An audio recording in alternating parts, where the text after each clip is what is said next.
Okay, and we're live, and that's Father Gregory Jensen that you heard. He's up in Madison, Yeah, Wisconsin. Mad So City. we'll get an update on that. We're also going to talk about, I don't know how to frame this. I know what we're going to talk about, kind of, but authoritarianism and freedom, you know, order and liberty.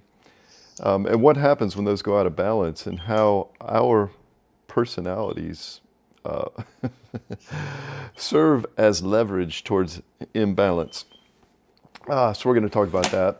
But first, before we get there, let's do our Jesus prayer together. All right?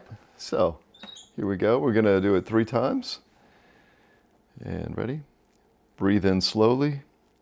Lord Jesus Christ, Son of God. Pause.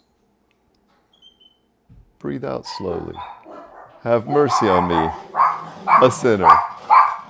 Pause. Breathe in slowly. Lord Jesus Christ, Son of God. Pause. Breathe out slowly. Have mercy on me, a sinner. Pause. Last time together today, breathe in slowly. Lord Jesus Christ, Son of God. Pause. Breathe out slowly. Have mercy on me, a sinner. Pause. Okay, let's see the smiling face of Father Gregory Jensen. There he is. There he is. And you're going to hear background Wonderful. noise. Hey. So you just heard, my kids are in fall break. So that sound was Claire coming downstairs and the dogs greeting her. So you're going to get stuff like that. How are you, brother? I am well, thank God. A little tired, but Tired. puttering along. I Tired. am. I'm sorry to hear I that. I am. hope it's good tired. Well, oh no, no, it's exhausting. As I've been a priest a long time, as Ladika Daniel is occasionally prone to tell me. No, stand by the retired priest. You're closer to them. Sorry, but no.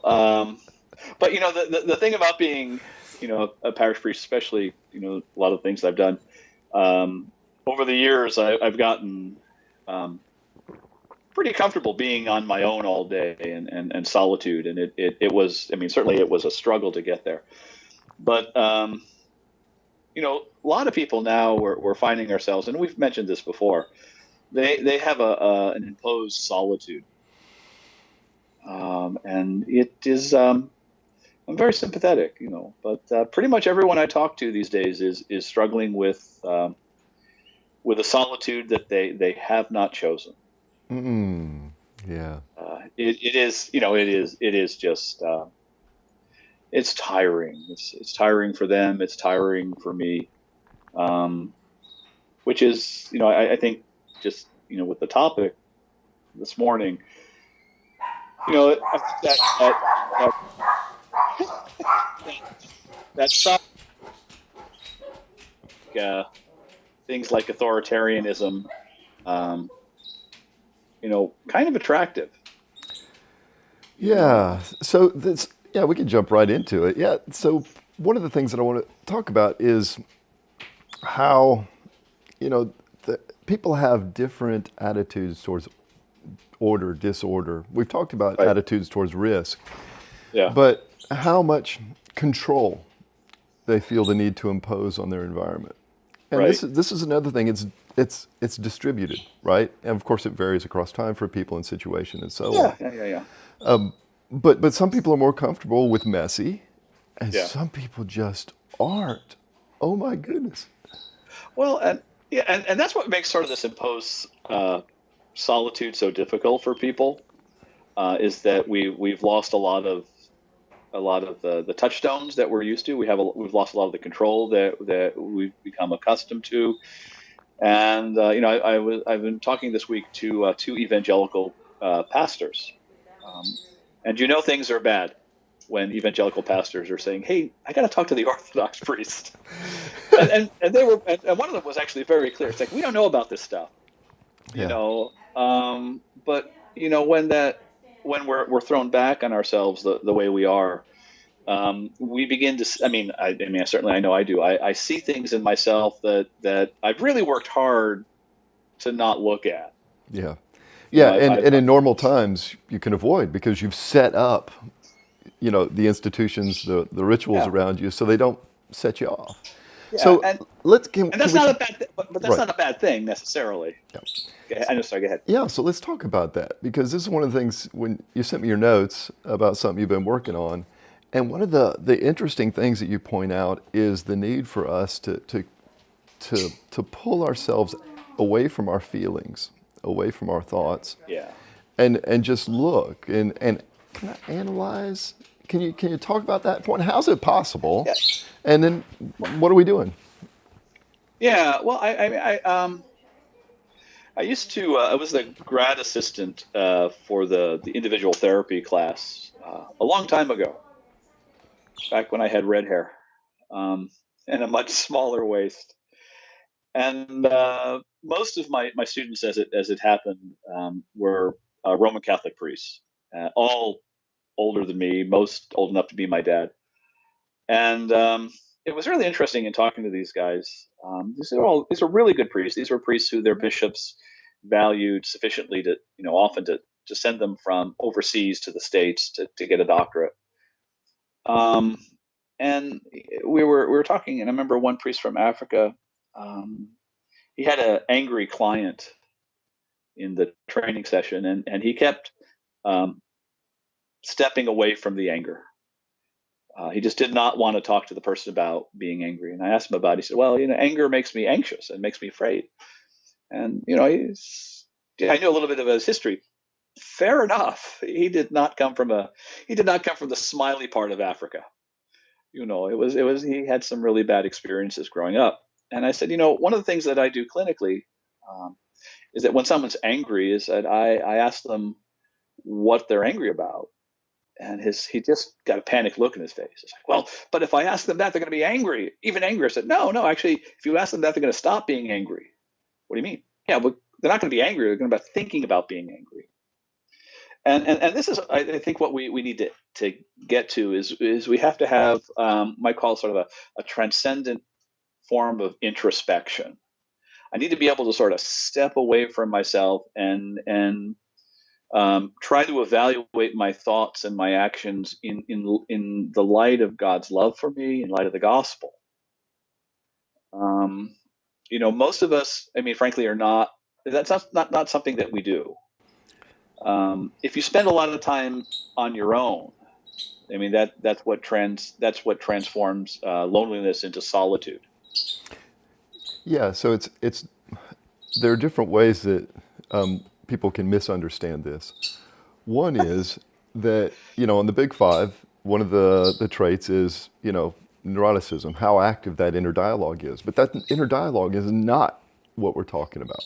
Oh Another no, thing that we're not talking about is we're not talking about, that list in our prayer book of preparing for confession, right? Where you're doing this, have I done this? Have I done this? And in right. our prayer book, it goes through the Ten Commandments and has ways that we might have transgressed them in our normal life. That's not this. This is something you said transcendent introspection. Right. So kind of play off of those two things if you would. Yeah. Well, let's imagine that I find myself then getting angry at someone. Um, so if I look at that anger from a more transcendent perspective, the very first thing that I realize is that my anger is not directed at that person. We all have had this experience of driving along, someone cuts us off, and suddenly we go like from a really good mood where we're singing along to the country song on the radio station to boom, just awful, awful angry stuff. Um, you know, when someone makes me angry, uh, the thing I need to realize if I have a more transcendent, or the thing I realize if I have more transcendent perspective, is that in fact I've always been angry. That anger was always there, and I'm shifting responsibility for my own anger to the other person. And Cassian says that we become angry because anger is not about affect, but blindness. I'm angry because I am blind to the presence of God in my life. So I begin to realize, well, I'm not angry at this person. I'm suffering from this kind of inner spiritual blindness. And when that happens, I can begin to ask myself, well, what's the cause of this? Why is it that I sing the creed at liturgy, and I believe it, but in this moment, behind the wheel of my car or in the line at the grocery store, um, the whole idea of divine providence evaporates. And I realize again, well, it's because there's no docility in me. I'm not inclined to be obedient to God, except in the most superficial of ways. And suddenly my anger reveals that my lack of obedience. And then I think about it a little bit more, and I realize, I don't have this obedience because I'm deaf to God. I don't really believe that He cares for me, So and I'm this, not sure He loves me. right, right. So this transcendent introspection, is this a skill that anyone can develop? Because the way that there again, we can stay at a superficial level with our introspection, and Yeah, we can just say, oh, I was angry because of this, and we fall into justification, or if our ego runs the other way, just self-incrimination and so on, and it doesn't really move us forward. right, It might put out a fire for a little while or something. And within orthodoxy, there is a process that ideally, naturally, would train us towards this. And this would be a relationship with someone wise or with wise right, people. So you right. would go to a confessor, and they would model how to do this, right? Right. So I think that we'd be better off if our spiritual fathers were guides in developing this meta skill rather than just dealing with this superficial, and sins are not superficial, so please don't mishear me, but the superficial, kind of interrogation of Yeah. sin and repentance, right? Because it's a necessary skill. But here's the thing, it's messy. It is, and um, I think that is at least part of the problem, is that we don't um, we don't expect that skill from our priests. In fact, a lot of us would prefer that our priests not have that skill, because, as you say, it's messy, it's uncomfortable, um, and honestly, a lot of our priests don't want to do it, because I mean, this is the thing. The only way I'm able to do this for my congregation, and the reason it's so exhausting, is because I have to do everything I've already done with myself with them, which requires the doing. I have to do it all over again with me. So 25 years of pastoral solitude comes to bear in every conversation, which means I've got to sort of run through that last quarter century. I mean, on a superficial level, to have that conversation, as I have that conversation again, and I have to go back and I have to find that what that person is talking about. I have to find it in myself. I have to identify that struggle in me. And so I'm having the struggle again. So what we're asking the priest to do, the spiritual father or spiritual mother to do, is really hard work. But it has to be done. But to get to your point, though, I think the way in which one of the ways that we acquire that skill, I think, are threefold. Um, First is the recitation of Psalms, um, and we don't do that. A lot of us don't know the Psalms, and yet the Psalms, are everywhere in the liturgical life of the church. But we have to make the Psalms our daily companion. In the monastery, the monks go through the Psalter once a week. Um, during Great Lent they go through twice a week. I had mentioned that to the evangelical pastor I spoke to earlier this week, and his eyes just bugged out big at once a month, once a week, and then you know just unbearable. And when he said twice a month, twice a week, I said, yeah. He said, you do that? It's like, no, I'm weak. I get through the Psalter once a month. What? It's like, yeah, I'm a failure. But but we have to go to the Psalter, because in the Psalter we find all of those emotions that we are so embarrassed. Well, I'm speaking for myself. I find in the Psalter all the emotions I'm embarrassed to have. I find in the Psalter all the thoughts I don't want to acknowledge. So there's that tutorial. The next thing we need to do is we need to keep the fast. But the fast not as a project to be completed. Sometimes I think one of the best things, at least in my own spiritual life, is those moments when I can't keep the fast, when I fail. Like, yeah, I wish I were a better person. I'm not. My ability to be charitable is directly related to the quantity of meat I've eaten in the last 48 hours. Sometimes, God forgive me, a sinner, I am a better human being because I had a cheeseburger. But also with fasting, I realize I don't really need to eat as much as I thought, and I don't need to drink as much as I thought. And I realize food is and drink are wonderful, but they're not as wonderful as I might imagine. And that's good. That disciplines desire. The third thing, though, and this is the one that always surprises people, is that we really do need to work with our hands, manual labor. I was I had this conversation with the OCF last night, and the kids got it immediately.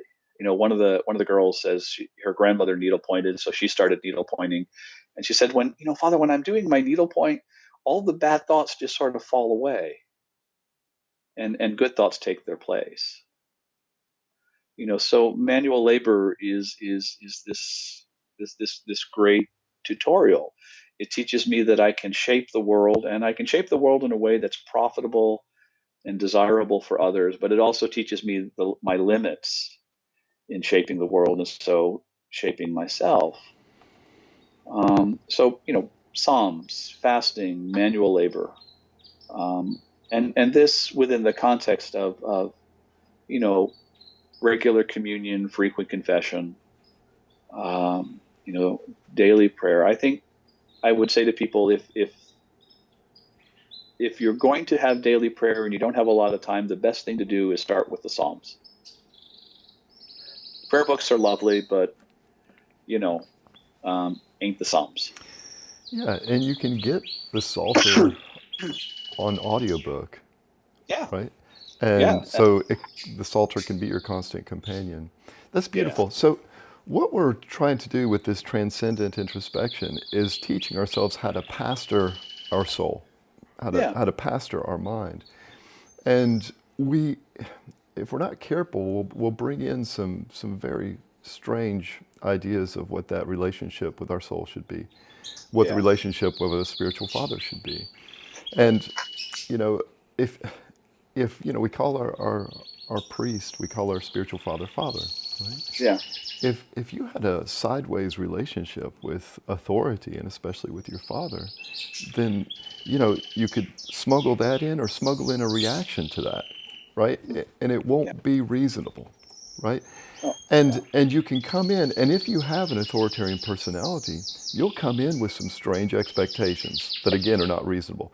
Here's something that you see in the Army sometimes. So and it's shown to great effect in Band of Brothers. I don't know. Have you seen Band of Brothers? No. Oh, brother. Okay, I skew towards westerns more than war dramas. Okay, But anyway, go ahead. Just watch the first 2 or 3 episodes, and Okay. and you'll get what I'm saying. So the first episode, they're going through airborne school right down the street here in Toccoa, and it's very regimented, right? And this is basic training for most people, is the equivalent for people who go through the Army and so on. and it's very regimented. Your expectations are clear. There's a clear authority structure, and it's meritocracy, and you figure out what it takes to thrive, and you thrive, and it's golden, right? And here's the problem, though.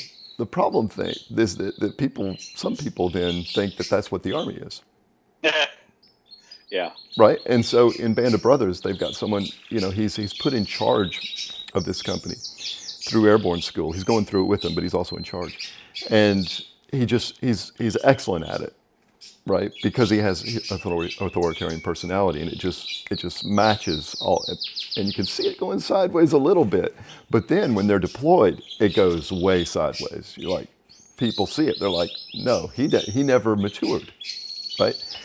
Right. It can be the same way for us as we try to pastor ourselves and pastor others. And I see this, I think I see this in some of my brother priests, is this, they're in solution mode. They'll see a sin and they'll come up with a prescription, and they'll prescribe the prescription. Right. And we're talking about something different here. Something that, again, it's messy, not just because I'm involved, Right. but because I'm mentoring someone from an immature pastor into a mature pastor of their soul. And so that means that you kind of put a pass on some things, right? Until it raises to their awareness, right? Right. And again, messy. Some people aren't okay with messy. They're not okay with it in themselves, and they're not okay with it in others, in their family, and certainly not in their parish. Right. So how can we, for people who are, is it okay for there to be messy, first of all? Yeah. Well, I think it is, and I don't think it's avoidable. We are free actors, even if our freedom is often circumscribed um, because of internal and external realities. One of the psychologists I studied with said that ours is a situated freedom. So our freedom is bounded, but within those bounds, we there's almost nothing we can't do. But I think part of the problem is that a lot of people come to religion in general, and the Orthodox Church in particular, in order to escape messy. I remember reading. We became Orthodox in 1991, so this was just that we weren't part of that influx of new Orthodox Christians. But we were around it, we're aware of it, and I was really quite taken aback by the number of people who became Orthodox because they wanted to sidestep the Enlightenment and the Reformation. It's like, oh well, this is the Orthodox Church, and we never had these things. And it's like, wow, okay, so you're just, I mean, it is honestly, it's like marrying a woman and not knowing her mom's name. I mean, really and truly, um, it's just, it was just this. I mean, God love them, and God can use it, but it was a fantasy. You Yeah, so know, and the fantasy Uh, for some of them, they're coming out of, they saw what messy is. It's like right? the Well, priest from Africa. I know what anger is. I yeah. I Well, know what yeah, messy is, and I don't like it because it leads to yeah. heresy. It leads to disorder in the church. And they're fleeing from all of that. And like Right. you Yeah. said, this checks all the boxes, right? Yeah. And unfortunately, we had priests who were willing to receive them, and not ever really, maybe raise the issue that there was a lot of fantasy and romanticism. So, I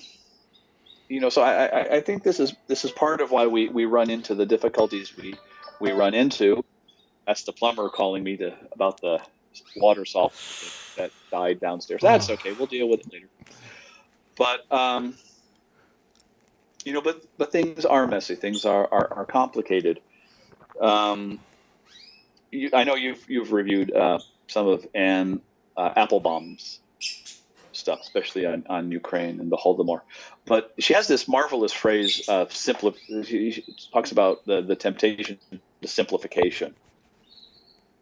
And when we're if people don't like the word messy, think about it in terms of being complex. There are a lot of moving pieces, and we can't keep all of them. We can't deal with all of them at the same time, and that's okay. But we have to avoid simplification. We have to avoid the temptation to think that there is just one cause for what's ever in front of us. One of the evangelical pastors I spoke with this week, he asked me about the election, and was I concerned? Yeah, but not for the reasons he thought. Um, but yeah. And he said, "Well, what if so and so wins?" It's like, well, I'll make decisions then. But what if the other person wins? Yeah, same thing. And it's like, well, don't you think that X is really what America needs and what the church needs? It's, I don't know what the church and America need. I am not God. I do know that on the other side of the election, there'll be circumstances to which I need to respond. Um, most of which will be outside of my control, whoever's in the White House. This was not a comforting notion, but this is the reality. Most of what I deal with on a daily basis is outside of my control, and so I look and I see what reasonably I can do, and then I trust God for the rest. Yeah. But again, a lot of people don't come to the church with the aspiration of learning how to do that. They come, as you say, fleeing, quite understandably, theological and moral disorder. The problem is, and we go back to Cassian now, what I flee in the monastery, I will find in the cave. So, because the problem isn't out there, the problem is in me. I'm overwhelmed by people's immorality, their theological aberrations. That doesn't mean that there aren't problems, but I'm the one who turns problems into overwhelming burdens that crush me and rob me of any charity or peace. Yeah, so I think that's where it begins. It's like life is very complex, life is very hard. One more thing, and then whatever you have to say. But one of my evangelical friends and I were chatting, and their congregation, he's used to getting about 1,000 people on Sunday, and they've been running at about 100. And they're coming back, they're dribs and drabs. But he said, people are just not coming back because they can stream the service online. And he said, well, how are you doing? It's like, well, we're pretty much all back. I mean, we're not really big. So, 30 on a Sunday is pretty much what we were doing, and 30 on a Sunday is what we're doing now. He said, well, and he was amazed. And I said, well, we're Orthodox. Okay. He said, well, and we start with the understanding that life is hard. We expect to suffer. And I said, and God love you, Pastor, you don't. Y'all are really good at success. You handle, really, you're great. You build churches, schools, missionary societies. We suffer. We are used to failing, which was for him a liberating notion. Wow. Yeah, that's so good. Fail. Yeah, this is, and Weber, he writes about this in the Protestant ethic. And it is a part of our culture, isn't it? That we should be able to not only solve things, right? Right. But that if we were virtuous, if we were doing well, then these things would not happen. And of course, that goes crazy in the prosperity gospel, but it's Yeah. there. It's just it's part of our temptation. It is. I have a young colleague who's a psychology professor. I won't tell you where, but she's a evangelical Christian woman, and she's doing a study on gratitude in evangelical Christianity. And she very sweetly sent me the survey, the self-reporting survey that she's going to use, the rough copy. She asked me to critique it, and I'm reading it, and I realized this is all upbeat. And every single line was, isn't God, some version of isn't God good, and haven't I been blessed, but in a happy, cheerful Disney princess kind of way. And finally I made the comments and things, and then I emailed the more substantial narrative back and said, there's nothing in your survey that suggests that we should be grateful for our suffering. And then I cited a number of scripture passages to that effect. And I could hear her in because I know her well enough to know from her email the tone that she would have used, and it was like, yeah, yeah. But we are, as Christians, we are to be grateful for our suffering. Right. And this imposed solitude is the first time that many of us have ever suffered of something Yeah, that was not we were not choosing. right. I this is something that put me at odds. I was part of the Faith and Order Commission of the Rhode Island Council of Churches. Oh, Yeah, thank you, thank you. Because that's like the double whammy, right? Because the Council of Churches is it skews a certain way, and then Rhode yeah, Island, and then more so. here I am, Orthodox priest from the South. Anyways, but delightful people. I have no experience of that. No, I know you don't. Yeah, Wisconsin, from Texas, Orthodox. So one of the things that we did, we would do these year-long studies, Hmm. and we did one on poverty, and they're all statists, right? So they're trying to come up with they're defining the problem, and we agreed on that. We agreed on, look, these are the sources of poverty. This is how people suffer in poverty. And then they're like, and this is what we as Christians, as a Christian organization, as Christians should do. We should lobby the government to Yeah, do X, Y, and Z. I'm like, what? That's our unique Christian witness? You could do that as a Republican or Democrat. Why are we even here?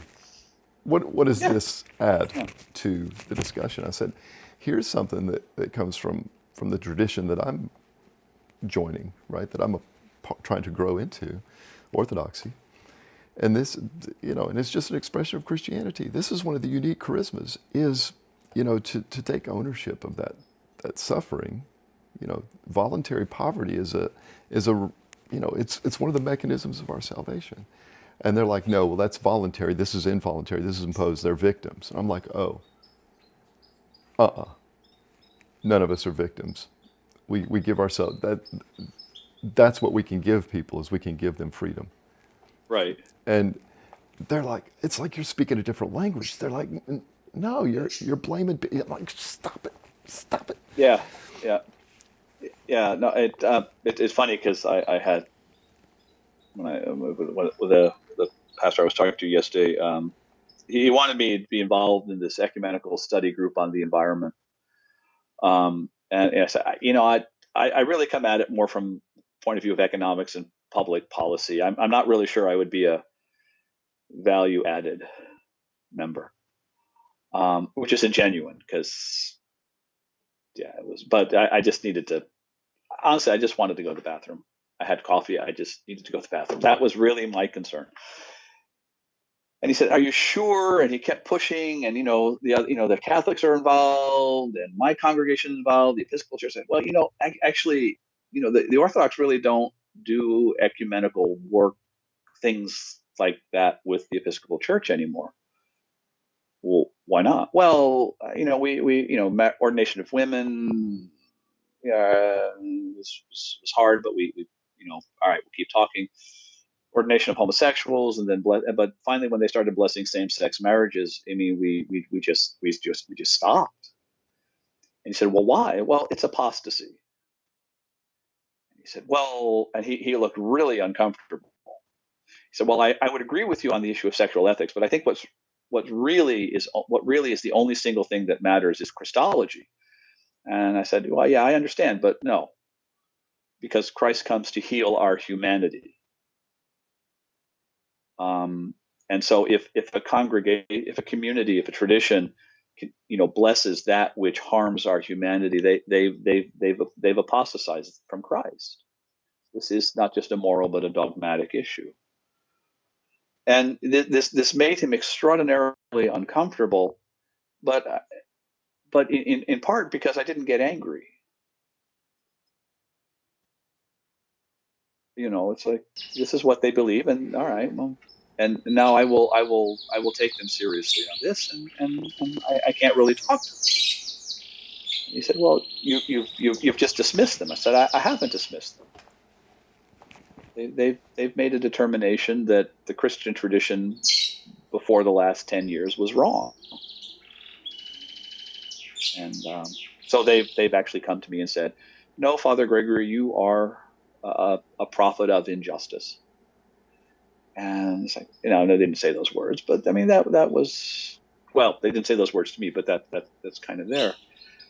Why do I say that? Well, because I think because we were going to talk about authoritarianism eventually. That this whole notion in psychology of authoritarian personality, for example, is all in response to the fascism during the Second World War, and besides sort of the difficulties in the validity of the concept within the context of psychology, there really was a sort of a strong, understandable though it was, bias to think about authoritarianism in just in matters of the right.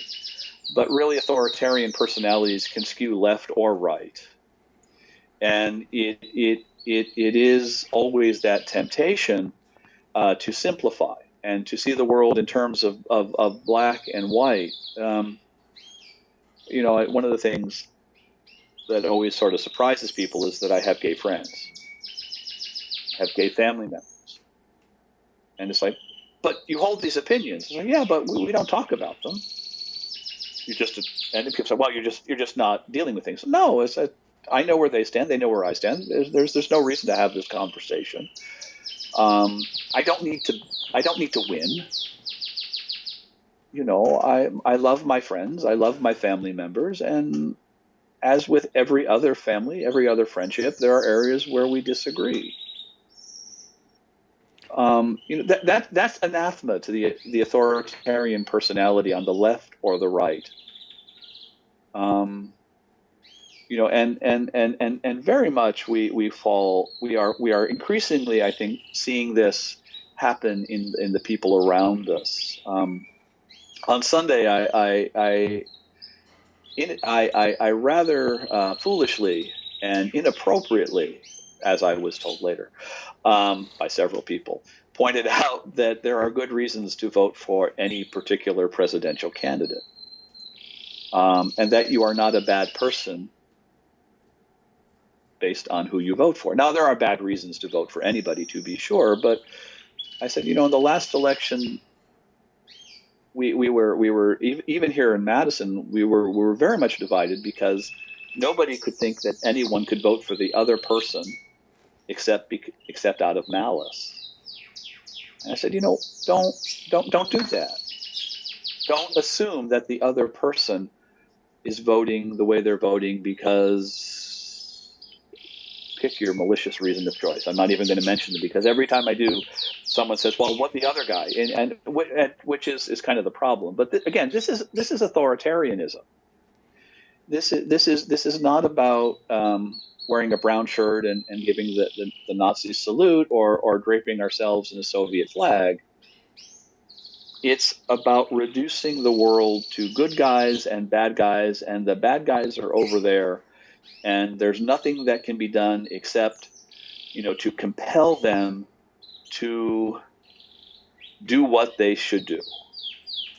This is beyond even the issue of law enforcement, where you try to keep the peace by preventing or giving disincentives to criminal behavior. This is imposing good behavior on others, and this is religion is a great way to do that.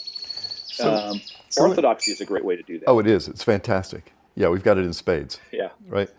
So going back to this idea of transcendent introspection and transcendent yeah, pastoring, right?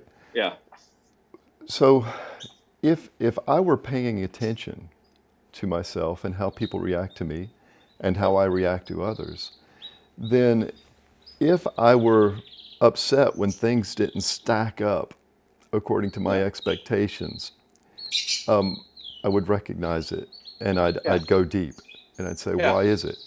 And so I'd figure out what this is, and I wouldn't just try to justify this authoritarian tendency that I Right. have. Yeah, yeah, But we're not doing that. We're not challenging ourselves.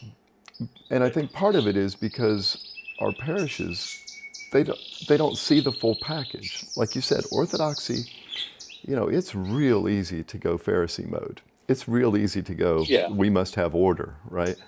Right. Yeah, How do we model what you just modeled? Look, yeah, we are serious about our love of Christ. We're serious about our doctrine, but all this is a vessel for love, yeah. right? Right. So how can we model that?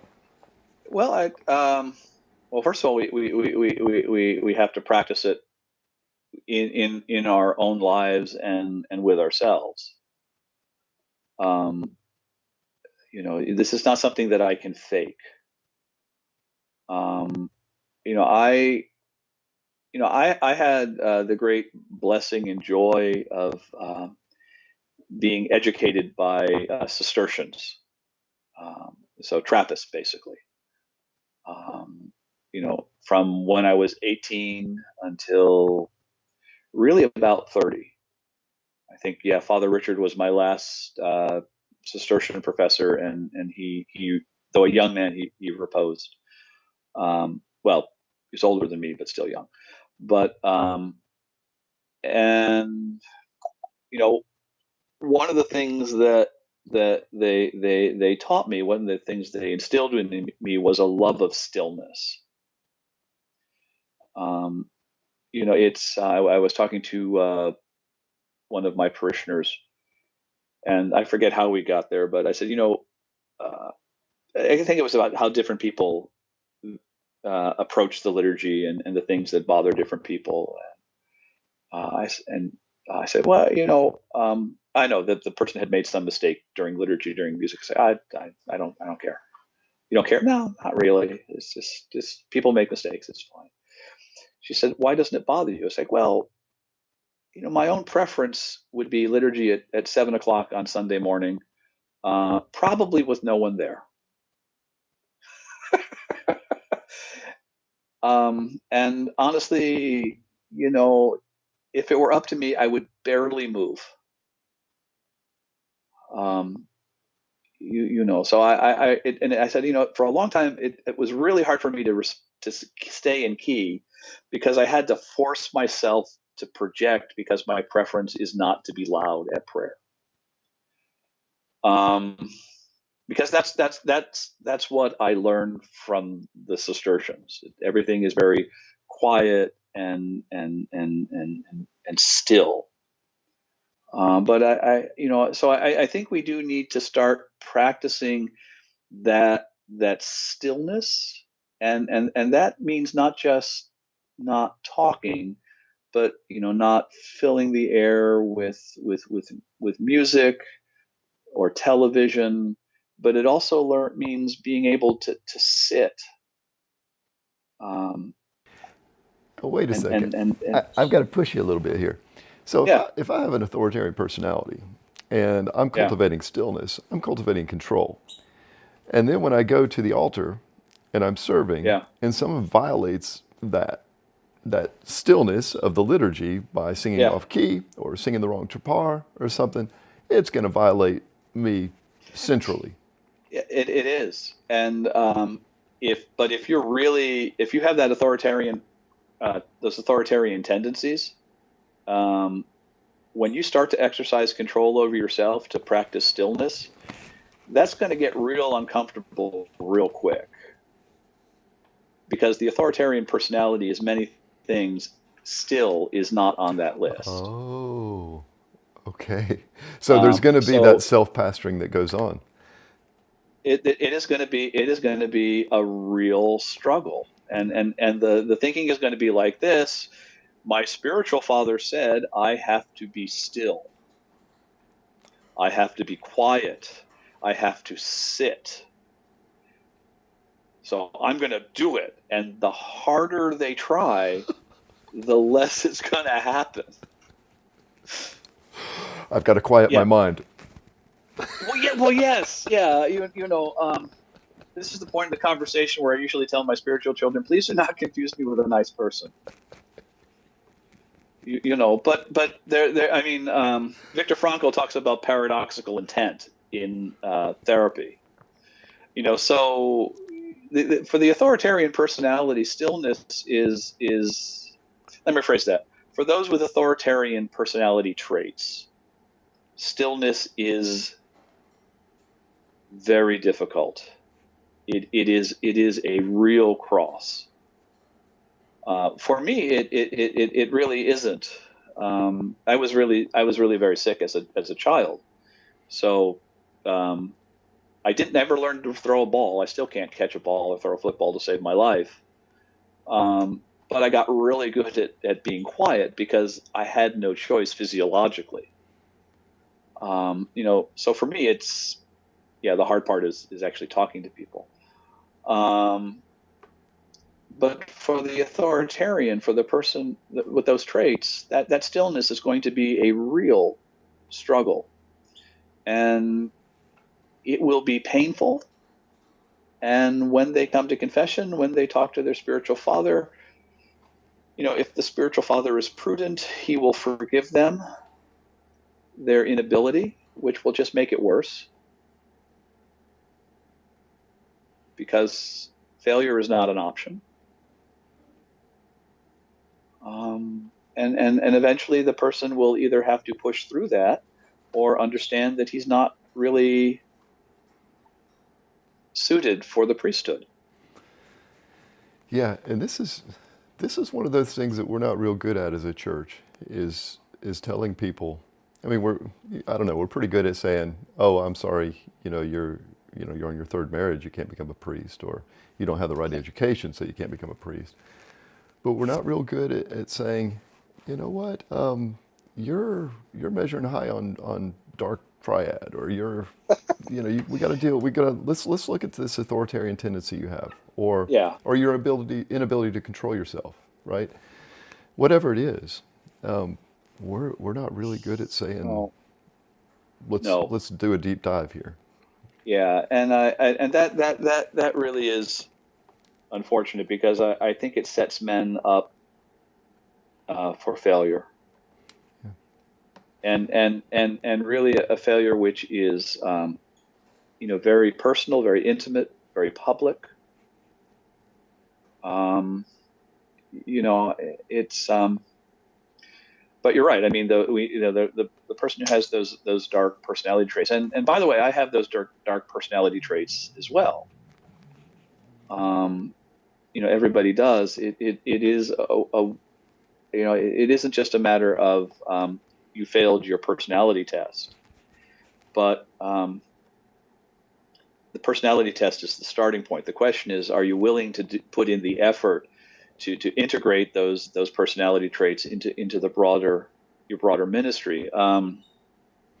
And by the time we've ordained a man and put him It's, into a parish, it's too late it really because is. he already has the trappings of authority and the ability to self-justify. And And so, and St. John Chrysostom says it. When you are ordained, your sins are magnified because they are public. yeah.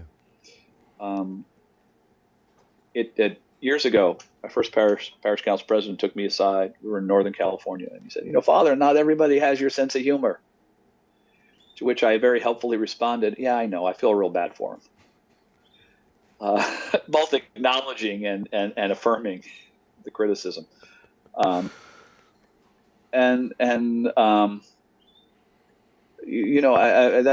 always a struggle. My whole family is sarcastic. We love irony. We love wordplay. Someone once said to me, I've never heard a priest use irony in a sermon. And my unfortunately unhelpful response was, so you've never read Chrysostom. Good for you, Orthodox standout. You're criticizing, sermonizing that has a clear patristic heritage. And for a really long time, because I got, slapped on the hand for it, it's like, I got to not be sarcastic. Got to not be ironic. Can't use self-deprecating humor. And it was just made me miserable. And the harder I tried, the worse it got. And so eventually I realized I have to figure out how to use this. This is a part of my personality. But like every other part of my personality, it gets misdirected.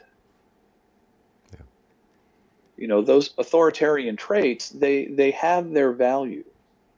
They only become problematic when they're detached from their proper ends.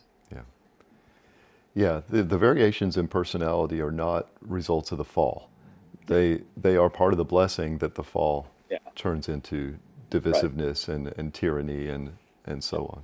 Yeah. But what trips us up, if I may be so forward, is and I've seen this from not just priests, but talking to seminary faculty. We do not give candidates for holy orders an appreciation of their own limitations. There's just all sorts of stuff I can't do. Thank God. The fact that I can't do it is just another way of saying, and these are the areas in my life where God has made room for my neighbor. I think even before we deal with authoritarianism, we need, to help candidates for holy orders, be grateful for their limitations, to not feel ashamed. Right. And for the personality traits. So, yeah. Let's say that we're doing a lesson on authoritarian personalities, right? Yeah. And someone recognizes, oh my goodness, I've got it. And then they try to hide it or something, right?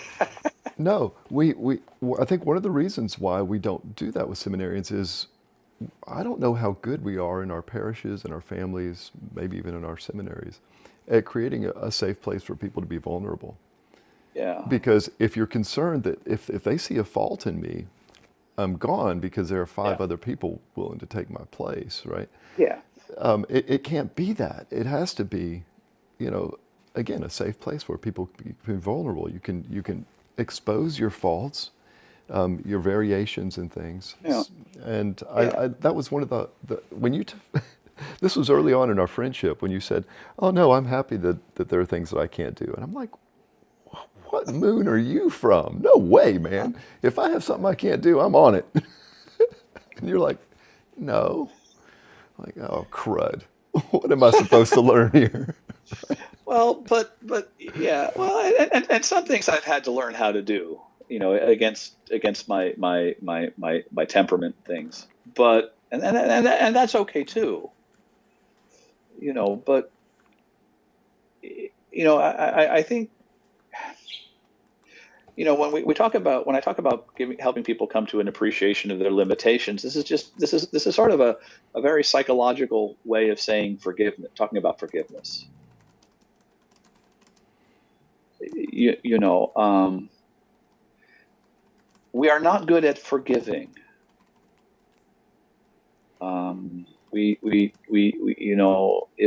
If I think that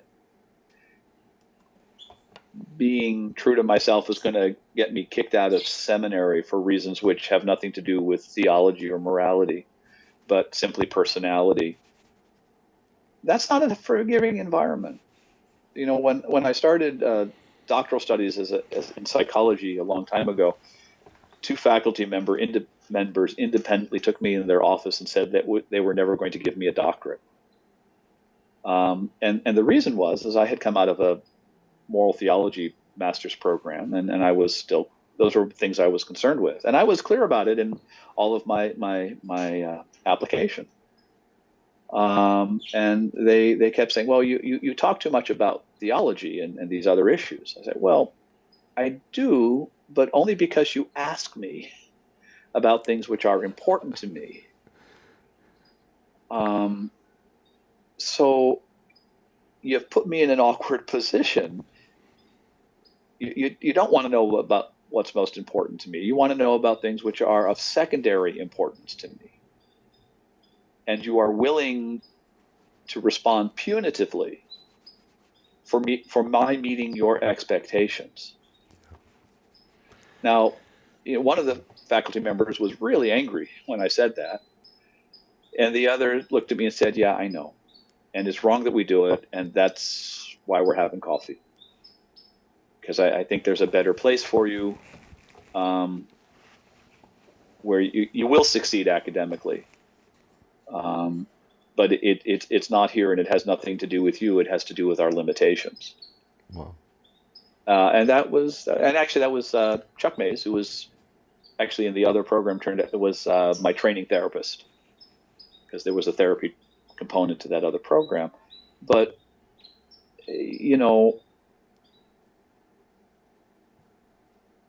certainly, if we say to a young man, you're not really suited for the priesthood, that's going to be disappointing.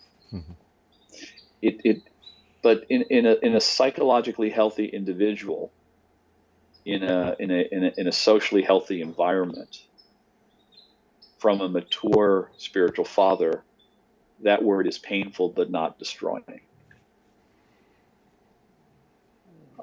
In fact, it will over time become liberating. My wife and I will talk sometimes about all the things that we never got. And top of that list is never being able to have children, which was devastating.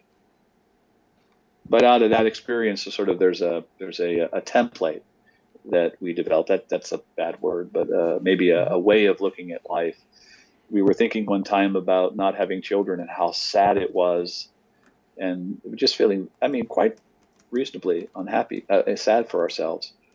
And then we stopped and we realized that because we didn't have children, there were other things that happened. And we began to think of all the people in our lives that we loved and who loved us. And we looked at them and we said, who would we not want to have in our life so that we would have a baby here today? Yeah. Yeah. And it just, and the realization was, yeah, we miss having children. But we can't sacrifice one person for the hope, for another. Right. And from that we realized that we've never really failed or lost something that was not a source of blessing for others and ultimately for us as well. But that doesn't happen for the authoritarian personality. That doesn't happen for the person who can't embrace, his own shortcomings, and who can't engage in that transcendent introspection. It's all about, the next goal, ticking the next box. Yeah, and here's the difficult thing is that it's, this is not like some kind of pathological diagnosis, right? No. This is just a tendency. And under the right circumstances, someone can turn that, personality tendency into a blessing to everyone around them. Yeah. But in our current situation, instead of seeking out a spiritual father that is going to allow you to do that transcendent introspection that allow for growth, instead, what we'll tend to do, and it's not just with that personality trait, but I know it with all of mine. I'm gonna seek out the confirmatory pat on the back, right? Yeah. That'll challenge me challenge me to grow, but within my paradigm, right? Yeah. Yeah. So, and that's not healthy. And, we've got, we don't just have the ecumenical councils of the internet. We've also got all the spiritual fathers on the internet that are going to Right. confirm us in our I don't Yeah. know, brokenness, right? Well, actually, what we have are spiritual. What we have are self. Um, well, sometimes we have people who just take spiritual fathers out of context, but we do seem to have a lot of Orthodox voices who are motivated by ideology, than not by theology. And if I may, the tell is they cannot say anything good about the person with whom they disagree.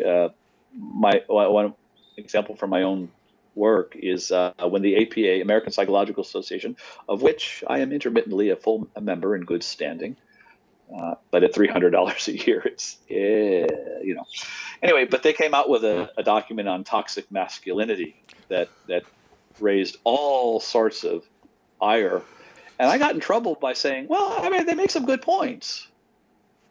And it's just, well, honestly, I love when I'm called liberal because I live in Madison, Wisconsin. I'm not even right of center. But I understood the difficulties with the document, but I had the audacity not to start there. Yeah. The authoritarian personality trait, these traits lead us to really to condemn without asking first, is there anything true here? Right. And so within Orthodox circles, we've had all kinds of opportunities for this. Listen to how someone talks about the ecumenical patriarch or about the patriarch of Moscow. I reviewed a document that someone wrote on deaconesses, and they kept putting deaconess in scarecrow quotes. And I said, look, there were deaconesses. To be sure, we don't know what they did. We do not know how they were made, as it were. But there are deaconesses. You can't use scare quotes. But right. Yeah. So this lack of introspection, this is our, and I named it last week. So I'm just going to be consistent here. There is there are certainly parishes that play into this across all jurisdictions, right? Because you have authoritarian priests, and the culture just kind of grows around them, right? Through self-selection, and so on. But the history of the ROCOR is set up for it because they were in opposition for so long, and they never really had time to go through the rinse cycle. I mean, during the time when we were actually, enjoying the fruits of our brotherhood in Christ. And, and now here we are again, and you see it coming right back. So that's why I said, look, ask how somebody talks about the ecumenical patriarch. And on the other side, how do they talk about Moscow, right? Well, yeah. And, you're like, okay, I thought I was talking to a reasonable Christian, but now I see that I'm talking to an ideologue. Yeah, look, I have my disagreements with Metropolitan Hilarion Alfeev, which we will not go into in this context. But I'm still using the second volume of his 4-volume series on Orthodox Christianity for the dogmatics class, because the course description, these are the themes we need to cover, and we need to do it in terms of not only the history of the church, but the fathers, but also contemporary apologetics. And it's like, oh, look, I mean, I could get the guys like a dozen books, and we could read 10 pages from each, or I could have them buy a $20 textbook and $20 book, and it's all there, and and if I teach it next semester, the second half next semester, and we're doing ecclesiology, I'll probably have some sharp things to say about Metropolitan Alfeev's view of the church. But the reality is, he has a lot of good things to say. Yeah. I used his book when I taught the class on beauty, because he's written the authoritative volume on architecture, art, Yeah. and music, right? It's fantastic. Yeah. So, right, yeah. So as we wrap up, Yeah. the word that we give to everyone who listens is to foster that sense of transcendent Yeah. introversion and to cultivate Introspection. introspection. Sorry, not introversion. So talk about playing into my own strengths, right? Yeah. So, and cultivate relationships with people who are going to help you in that, right? Who are going to model it for you. Model how, I like your word complexity, I don't mind Yeah. messy, right? How, Yeah. how to model that, how to be an Orthodox Christian in a complex world, right? Yeah. We need that. Yeah. There's a book that people might appreciate. It's written by a Catholic scholar, Adrian von Kahn. And von Kahn was one of my professors in graduate school. He's a clinical psychologist. He was one of Carl Rogers' first students in the 1950s out at Case Western. But von Kahn has a book, The Dynamics of Spiritual Self-Direction. I'm looking up. Hold on. I'm going to blank screen for just a second.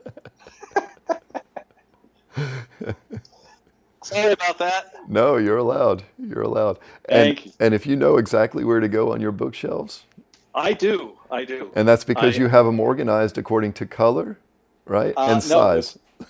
it's because I have a quasi photographic memory. By the way, that is not a blessing because I know where all my books are, but I got stuff stuck in my head forever. Yeah, Father Harry. Father Harry's the same way. Yeah, but von Kamp's book is The Dynamics of Spiritual Self-Direction. And it really is a very good book on sort of the psychology of the spiritual life. He has another book, and I can send you these, In Search of Spiritual Identity, and then my personal favorite, this is actually the more scholarly of the three, Religion and Personality, which is a lot of stuff that I use still today. But we really do need to spend some time, I think, talking about the psychology of the spiritual life, Okay. and not just the theology of it, because we skip to the poetry, and we ignore the mechanics, The grammar. Yeah. Yeah, we do, and we have to learn the grammar. And I think von Kamm does a really good job of giving us the psychological grammar of the spiritual life. And I really profited from my time studying with him, even though there were times where he drove me absolutely up the wall. I do not skew towards French Catholic, or the Catholic French school of spirituality. I am not sentimental. Yeah. I think that's a My good takeaway there.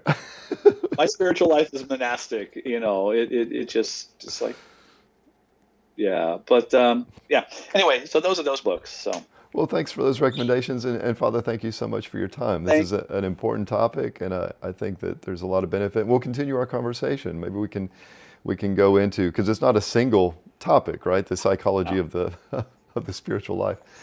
All right. So we can start looking into that. Okay. All Lovely. right. Until next time, All right. Godspeed. Bye, Father. God bless you.